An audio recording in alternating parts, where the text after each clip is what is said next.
Bendiciones. Soy el doctor Aníbal Rochet, coordinador general del Foro Taller MBE. Estamos iniciando una nueva temporada de medicina basada en la evidencia. Hoy hablaremos de los estudios clínicos controlados o denominados ECA por sus siglas anglosajonas. El ensayo clínico controlado se define como un estudio prospectivo que tiene la finalidad de comparar el efecto y el valor de una intervención experimental en contra de un control o testigo. Tiene las siguientes características: son prospectivos, comparativos, aleatorios, ciegos y en ocasiones estratificados. El estudio prospectivo es un estudio longitudinal en el tiempo que se diseña y comienza a realizarse en el presente, pero los datos se analizan transcurrido un determinado tiempo en el futuro. El método comparativo es una forma de generar o refutar teorías e hipótesis que se utiliza en comparaciones basadas en procedimientos análogos a los del método científico. Persigue probar la validez de argumentos utilizando la ciencia y el estudio de semejanzas y diferencias entre los grupos de estudio. La aleatorización o randomización es un procedimiento para la asignación en los ensayos clínicos y de campo de pacientes u otras unidades de análisis a tratamientos.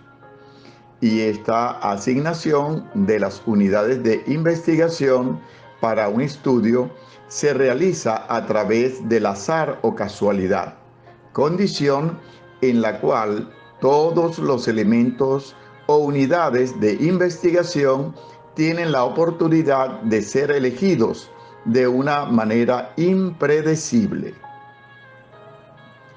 La forma más moderna de aleatorización se realiza por medio de los programas estadísticos de computadorización. Con estos se asegura una distribución totalmente aleatoria y un balance adecuado. En este gráfico que observan ustedes allí, un cuadro, se da un ejemplo obtenido de un programa de computadorización en el que se eligieron dos grupos de pacientes, cada uno con el fin de comparar dos tratamientos.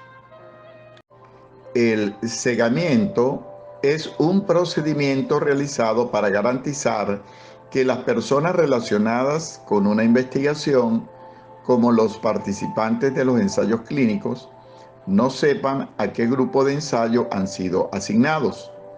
Por ejemplo, en un ensayo con un grupo de tratamiento y un grupo de placebo, el cegamiento implica que los participantes no saben si van a recibir el tratamiento o el placebo.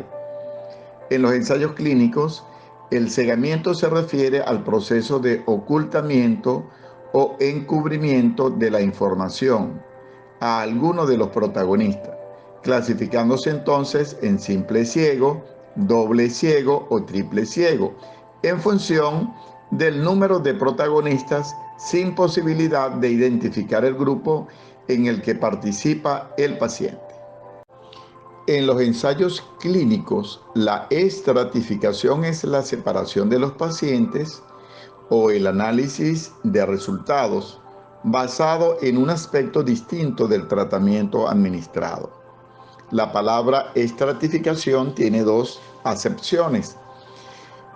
En el caso de la primera acepción, describe la distribución natural de los pacientes en subgrupos. Por ejemplo, los pacientes se pueden estratificar según la edad, la gravedad de la enfermedad o los biomarcadores.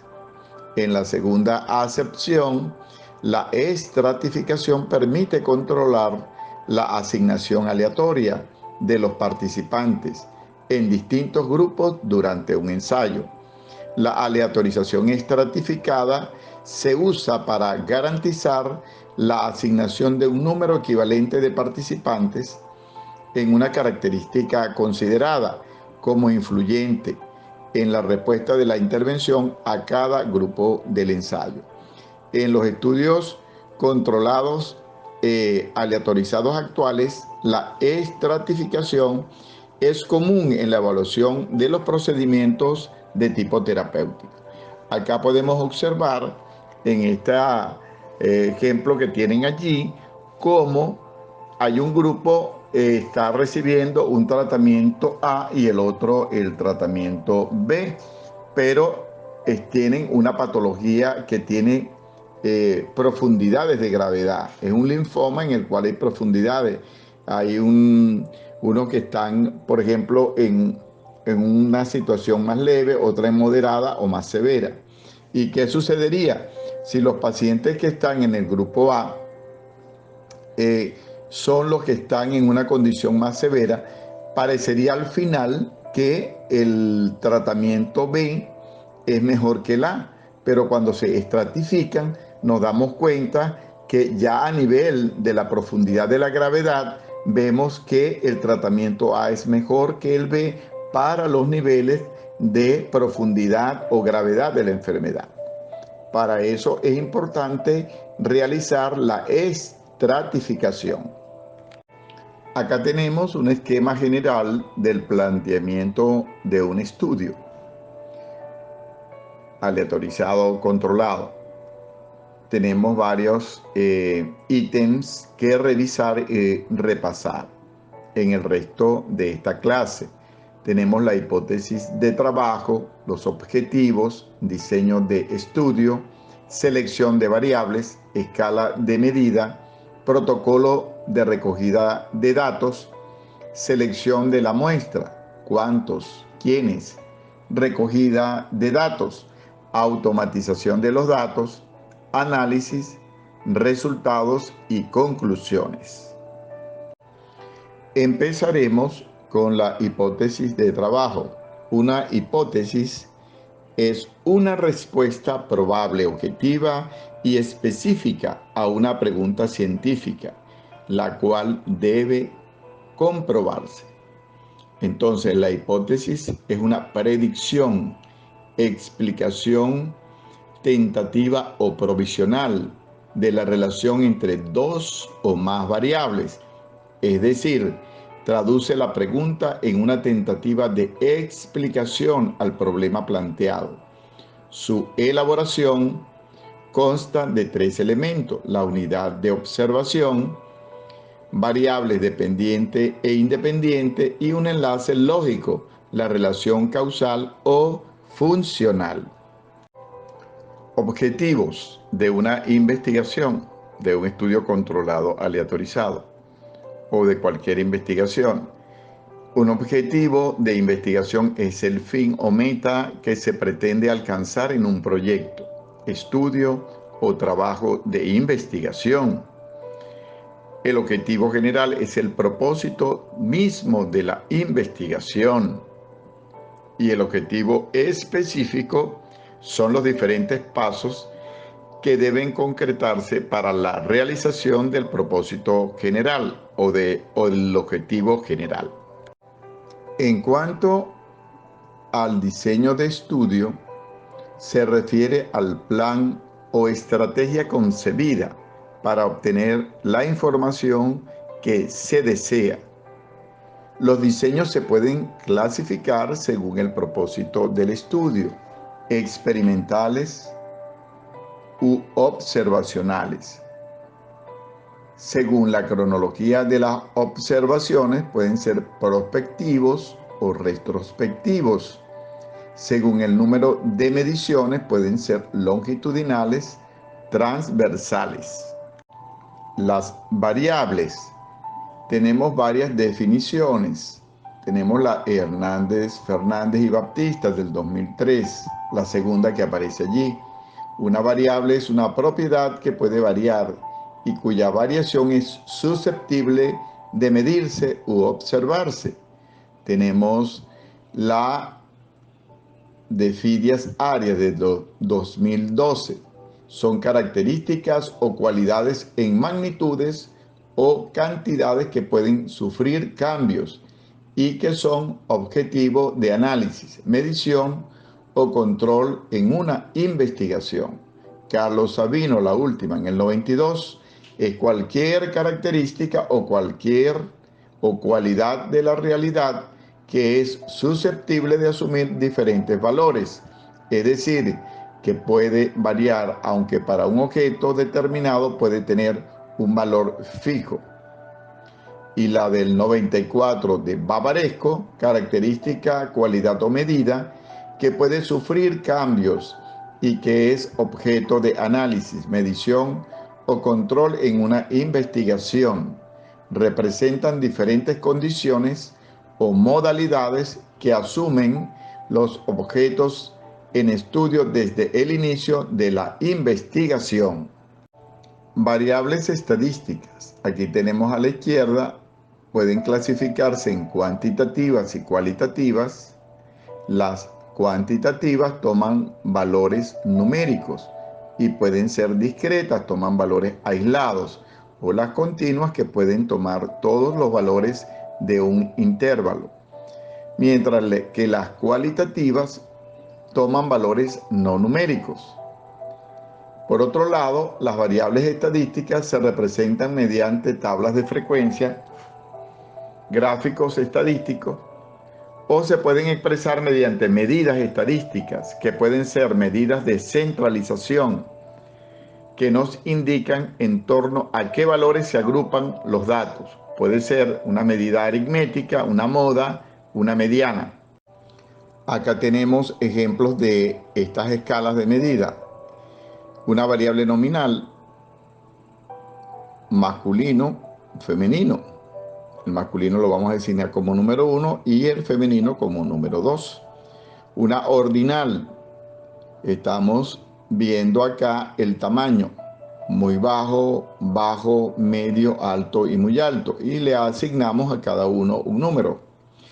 En cuanto a la temperatura, tenemos aquí que trabajamos con intervalos.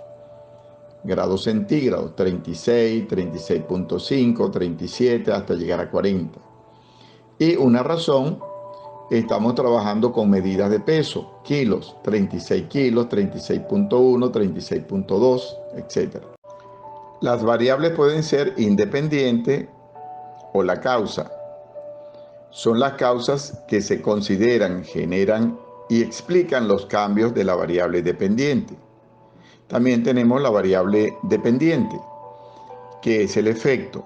Son las que se modifican por causa de la variable independiente. Además tenemos la variable interviniente, que es una variable que se interpone entre la variable independiente y la dependiente. En cuanto al protocolo de recogida de datos, las técnicas e instrumentos de recolección de la información son de varios tipos. En un diseño de investigación de campo, podemos trabajar con una observación, encuestas. En cuanto a observación, tenemos que la observación puede ser estructurada. Allí recogeríamos la información a través de listas de control o listas de cotejo. Pudiera ser anecdótico, guión de observación y escalas de valoración. Y una no estructurada sería un diario de campo, cámara fotográfica, videos. En cuanto a la encuesta, pudiera ser oral o escrita. Pudiera ser oral, que tuviese una guía de encuesta o un grabador o cámara de video, y escrita, un cuestionario, un test. También podemos tener una observación estructurada o no estructurada. En la estructurada tenemos una guía de entrevista, un grabador, cámara de video, y en la no estructurada, libreta de notas, grabador o cámara de video. En cuanto a la selección de la muestra, ¿cuántos? ¿Quiénes son los que van a participar en el estudio? El concepto de población, que se denomina con una N mayúscula, es el conjunto total finito o infinito de personas o cosas, hechos, eventos que poseen al menos una característica en común y que se pueden medir y observar. Y en cuanto a la muestra, que se denomina con una N minúscula, es una pequeña población, porción o subgrupo representativo de la población que respeta la proporción. Existen fórmulas para calcular el tamaño de la muestra.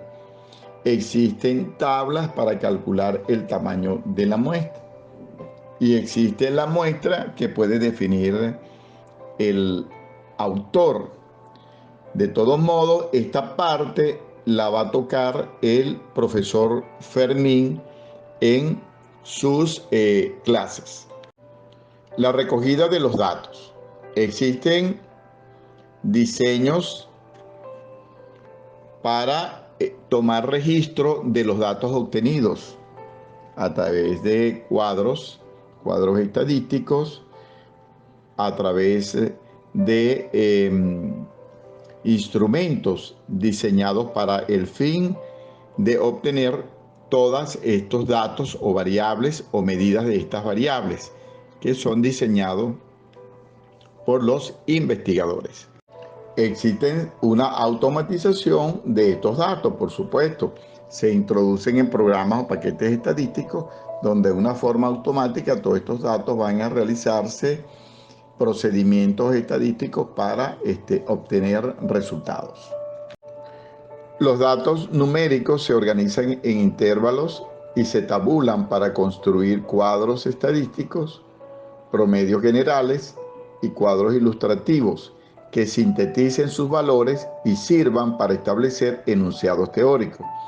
Acá tenemos en la diapositiva, tenemos la letra A, tenemos cambios en los niveles de hemoglobina glicosilada, donde vemos estar representado en forma de concentraciones que dan una curva, uno por un medicamento, como es la glargina, que es el Lanto, y el otro por otro tipo de insulina, que es el Icodex. Y en la B tenemos el porcentaje de estos pacientes con concentraciones de hemoglobina glicosilada, y lo tenemos representando en manera de barras. En cuanto a los resultados, es la representación escrita semitabular o tabular de los datos. Representan los conocimientos nuevos que se están aportando. Se evita la redundancia, duplicación o triplicación de la información. No se repiten los datos de los cuadros, métodos o ilustraciones. En cuanto a las conclusiones del trabajo, deben ser específicas, concretas y sencillas, relacionadas con los objetivos o las hipótesis planteadas y derivadas solo de los hallazgos de la investigación. No deben ser un resumen de los resultados. Vamos a ver los criterios de una buena pregunta. Todo parte de una investigación de una pregunta. La falta de claridad en nuestra pregunta no nos permitirá, entre otras cosas, poder calcular el tamaño muestral de nuestro estudio, donde precisamente conocer la seguridad de nuestra estimación, la precisión de nuestra inferencia, el poder estadístico o la capacidad para detectar diferencias, si es que existen. La pregunta a investigar debe reunir en definitiva una serie de características que se señalan en esta tabla que aquí le colocamos. Y se resumen de la siguiente manera: debe ser factible, interesante, novedosa, ética y relevante. Factible en cuanto al número adecuado de los individuos, la experiencia técnica adecuada, abordaje en cuanto a tiempo y dinero, manejable en cuanto al alcance. Interesante para el investigador, confirma o refuta hallazgos previos, amplía hallazgos previos, proporciona nuevos resultados. y ética irrelevante para el conocimiento científico, para la política clínica sanitaria y para líneas de investigación futuras. En general, los elementos de la inferencia estadística, es decir, de lo que habitualmente sucede, es que de una población se extrae una muestra, sobre la cual se realiza un experimento o medición, y los resultados del mismo se extrapolan nuevamente a la población, realizando una estimación con una seguridad definida, completando así la inferencia estadística. Es importante también tener en cuenta la revisión bibliográfica que necesitamos como fuente de ideas para realizar la investigación. El problema a investigar se debe extender con la incertidumbre sobre algún hecho o fenómeno que el investigador desea resolver, realizando mediciones en los sujetos del estudio. En este proceso es fundamental la realización de la revisión bibliográfica con la que realizamos el estudio. Aquí vemos, por ejemplo, en esta diapositiva, comenzando con la fuente de ideas susceptibles de investigación, valorar los conocimientos actuales sobre el tema que vamos a investigar, valorar sobre la pertinencia y viabilidad del proyecto, provisión del marco conceptual para la investigación y ayudar también a delimitar el objetivo específico. La información también nos permite establecer aspectos concretos del diseño de estrategias, procedimientos, pautas de seguimiento, criterios de selección, determinación del tamaño de la muestra, definición de variables, instrumentos de medición, prevención de problemas, análisis estadístico. Además, esta revisión bibliográfica nos permite la comparación de los propios resultados con estudios similares y la contribución a la valoración de la validez externa. Acá en el siguiente trabajo revisaremos los pasos de que hemos hablado anteriormente. Se trata de un estudio, tratamiento con fosfato de sitagliptina en pacientes con hipoglicemia reactiva, secundaria a disinsulinismo. Es un estudio controlado, aleatorizado y doble ciego. Autor Daniel Cuevas Ramos y colaboradores. La pregunta pico es la siguiente. El tratamiento con sitagliptina en comparación con placebo mejora la hipoglicemia reactiva secundaria a disinsulinismo. ¿Cuál es la hipótesis? La sitagliptina, al ser administrada a los pacientes con hipoglicemia reactiva secundaria a disinsulinismo, mejora su condición. ¿Cuál es la variable independiente? Sitagliptina. Y la variable dependiente, hipoglicemia reactiva secundaria a disinsulinismo. ¿Cuál es el objetivo del estudio? Evaluar el efecto de la sitagliptina en la corrección de la hipoglicemia reactiva sintomática. Y el diseño es un ensayo clínico aleatorizado, doble ciego y controlado con placebo sobre el papel de la administración de fosfato de sitagliptina Januvia en pacientes con hipoglicemia reactiva. La asignación del tratamiento fue al azar. El mecanismo de aleatorización fue con el uso de sobres cerrados utilizando bloques de 4. Cabe mencionar que personal ajeno al estudio se encargó de entregar a cada paciente el tratamiento completo de acuerdo con el orden establecido. El grupo experimental consistió en 13 sujetos con diagnóstico de hipoglicemia reactiva por alteración en la tolerancia a la glucosa o prediabetes. El segundo grupo consistió en 15 sujetos control sin hipoglicemia reactiva. Escala de medida de las variables. Hipoglicemia reactiva, la presencia de glucosa menor a 65 miligramos por decilitro en las siguientes 2 a 4 horas después de consumir alimentos, asociada con síntomas adrenérgicos. El disinsulinismo se definió como el retraso en la secreción de la fase temprana de insulina, con un pico de secreción después de los 30 minutos. y ausencia de retornar a su nivel basal en la tercera hora de la prueba de tolerancia glucosada oral. Se utilizaron los criterios estándar de la prediabetes de la Asociación Americana de Diabetes del 2011, actuales hasta la fecha, definida como la glucosa de ayuno mayor a 100 miligramos por decilitro o glucosa a las 2 horas después de la prueba de tolerancia glucosada entre 140 y 199 miligramos por decilitro. El protocolo de recogida de los datos, los síntomas se evaluaron utilizando una escala visual análoga. Se solicitó a los pacientes que marcaran con una X la intensidad con que percibieron cada molestia o síntoma en el momento de notar la hipoglicemia postprandial.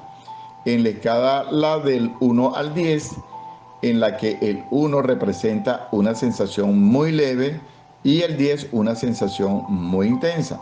Se les indicó elegir un solo número para cada síntoma. En cuanto a la selección de la muestra, los sujetos fueron seleccionados de la consulta externa de endocrinología del Instituto Nacional de Ciencias Médicas y Nutrición Salvador Subirán, y los casos incluidos en el estudio fueron evaluados con historia clínica y exploración física completa, con el fin de confirmar el cumplimiento de los criterios de inclusión y descartar la presencia de criterios de exclusión, utilizando como desenlace primario el cambio en las cifras de insulina en 5 milimoles por mililitro a los 30 minutos de secreción, o lo que se denomina fase temprana, con un valor de alfa a 2 colas de 0.05, con un beta de 0.20, con un poder del 80% y una desviación estándar de 4 miliunidades por mililitro. Se realizó un cálculo de tamaño de muestra de 10 pacientes por grupo. En cuanto a la recogida de datos, las mediciones se realizaron al inicio del estudio, que se consideraron mediciones basales y después de haber recibido 2 semanas de tratamiento. Las mediciones se realizaron con ensayos comerciales. Todos los sujetos se citaron después de un ayuno de 8 a 12 horas para las determinaciones bioquímicas. Los valores del colesterol ligado a proteínas de alta se cuantificaron después de precipitación con ácido fosfotúxico y magnesio del laboratorio Boehringer Ingelheim. El colesterol ligado a lipoproteínas de baja densidad se estimó utilizando la fórmula de Friedewald. La insulina plasmática fue determinada con un ensayo inmunoenzimático en micropartículas, con las siglas MEIA de Abbott Laboratories. La creatinina fue cuantificada con ensayos colorimétricos comerciales de Beckman Coulter. Todo el equipo se calibró con regularidad utilizando las muestras de referencia proporcionadas por el fabricante. En cuanto al análisis estadístico, se usó estadística descriptiva de todas las variables y se reportaron como media y desviación estándar, aquellas con distribución normal, y como mediana e intervalo intercuartilar, aquellas con distribución sesgada. Las variables entre grupos se compararon con la prueba TED-Student o Ude-Manway, según correspondiera. Las variables categóricas se compararon con la prueba de chi cuadrado de Pearson o la prueba exacta de Fisher. En caso de comparaciones pareadas, se utilizaron las pruebas de TED-Student para muestras pareadas, Wilcoxon o McNemar, dependiendo del tipo de variable y su distribución. Se calculó el área bajo la curva, AUC, utilizando la fórmula de suma de los trapezoides. La fase temprana se definió del minuto 0 al 30 de la prueba de tolerancia a glucosa oral y la fase tardía de 60 al 300. se consideró significativa un valor de P menor a 0.05 con prueba de 2 colas. Se utilizó el programa estadístico SPSS-17. Resultados. El área bajo la curva de la fase de secreción temprana de glucosa en minutos 0 a 30 mostró una reducción significativa de 10.263 versus 11.117 con una P igual a 0.01 en el grupo de sitagliptina en comparación con el grupo control respectivamente. La mediana intervalo intercuartilar de la insulina en la fase temprana fue mayor en el grupo de sitagliptina, 13.8, que en el grupo control, 11.3, con una P igual a 0.05. La intensidad de los síntomas fue significativamente menor en el grupo de sitagliptina, 5 versus 2, con una P igual a 0.01. En el grupo con placebo se encontró una reducción significativa con una P menor a 0.05 en la intensidad de temblor, palpitaciones y diaforesis. En el grupo con sitagliptina hubo una reducción significativa en ansiedad, palpitaciones, irritabilidad, temblor, diaforesis, mareo, hormigueo, dificultad en la concentración y debilidad. Todos estos con una P menor a 0.05. Bueno, en estos gráficos es para visualizar todo lo que expliqué anteriormente. Aquí tenemos nosotros como la insulina basal, por efecto de la sitagliptina, mejora la fase de secreción temprana y mejora la condición de disinsulinismo o hipoglicemia reactiva. De manera que demostrando de esta manera cómo la sitagliptina tiene un efecto beneficioso en este tipo de pacientes. Y las conclusiones del estudio, que el fosfato de sitagliptina 100 miligramos por decilitro ocasionó mejoría en la fase temprana de secreción de insulina, lo cual se reflejó en concentraciones mayores de glucosa en la fase tardía de la prueba de tolerancia glucosada oral. Este cambio biológico tuvo impacto clínico, reduciendo la frecuencia de sintomatología postprandial. Tales hallazgos introducen una totalmente nueva arma terapéutica para pacientes con hipoglicemia reactiva asociada a retraso en la secreción temprana de la insulina. Bueno, acá les presento, fíjense, en esta diapositiva está la Universidad de Adelaida y ellos trabajan con medicina basada en la evidencia.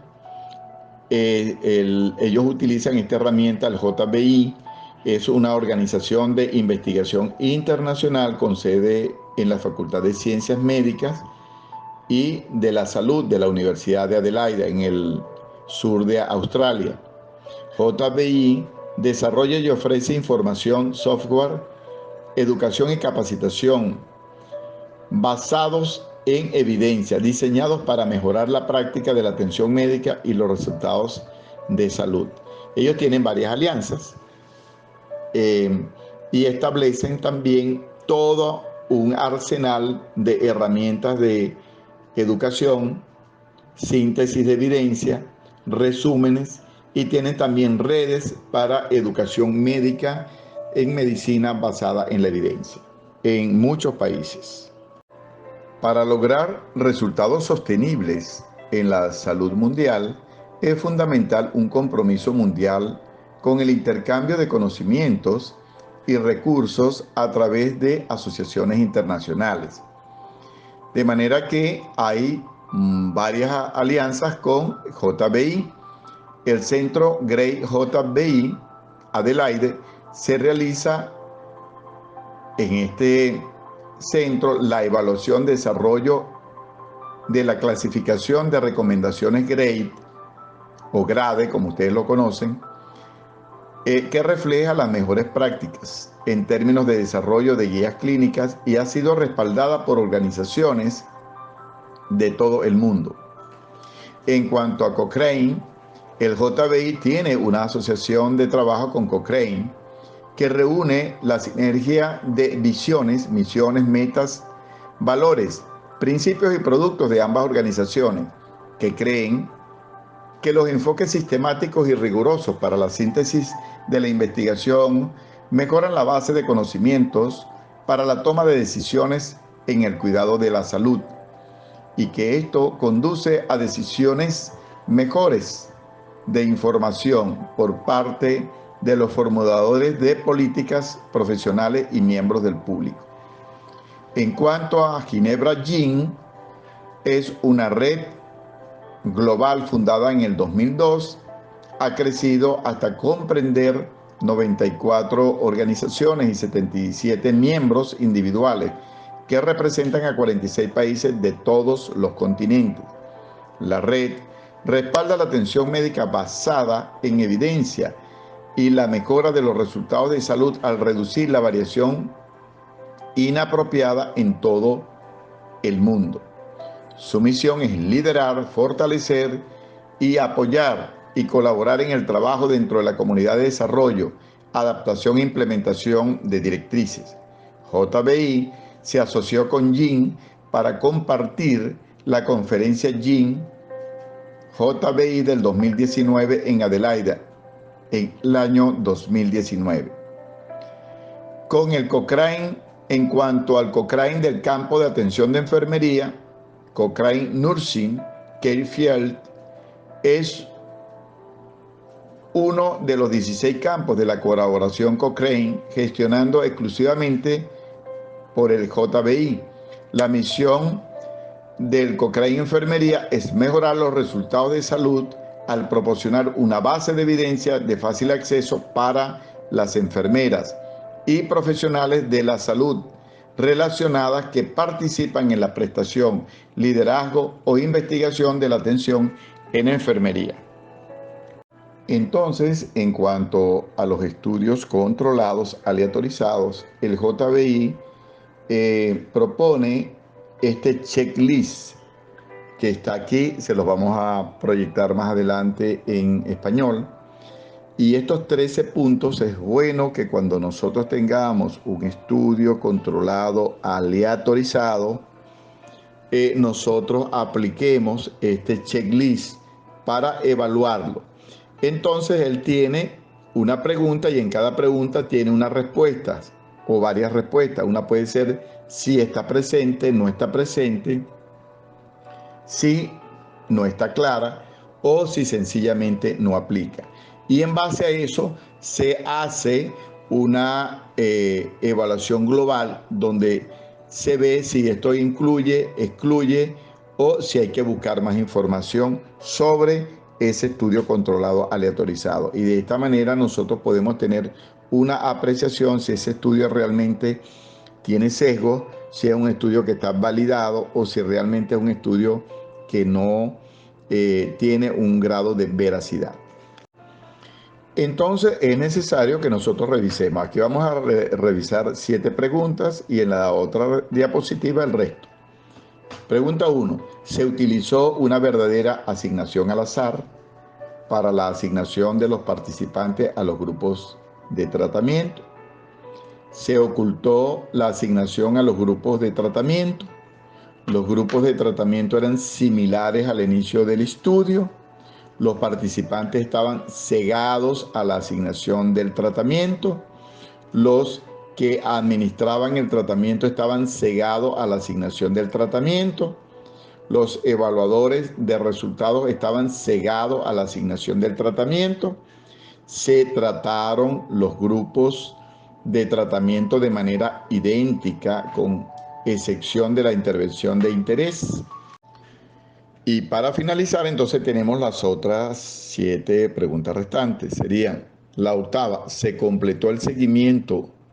Y de no ser así, ¿se describieron y analizaron adecuadamente las diferencias entre los grupos en cuanto a su seguimiento? ¿Se analizaron los participantes en los grupos a los que fueron asignados al azar? ¿Se midieron los resultados en forma fiable? ¿Se utilizó un análisis estadístico apropiado? ¿Fue apropiado el diseño del ensayo y se tuvo en cuenta cualquier desviación del diseño estándar del estudio controlado aleatorizado? O sea, si hubo asignación al azar individual, si hubo grupos paralelos en la realización y el análisis del ensayo. Todo esto nos va a permitir a nosotros establecer un nivel de evaluación de un estudio controlado aleatorizado. Y de esta manera nosotros podemos determinar si hay un grado de veracidad importante en este estudio o si hay muchas informaciones en cuanto a este checklist que no están claras, que no se completaron en el estudio, que hubo sesgo en esa información y por lo tanto la validez de este estudio debe ser entonces cuestionada. La validez del estudio debe ponerse en evaluación, en esperar estudios que tengan una información mejor recabada, una información mejor llevada para evaluar el grado de veracidad. Y si por el contrario el estudio cumple con todos estos requisitos, la información que obtenemos allí al final es una información de gran veracidad, así como vimos en el estudio que les presenté y en las conclusiones con sitagliptina. Bueno, por su atención, muchas gracias y estamos al pendiente para cualquier pregunta al final de esta clase. Muchas gracias. Bueno, por su atención, muchas gracias y estaremos entonces pendientes de cualquier pregunta.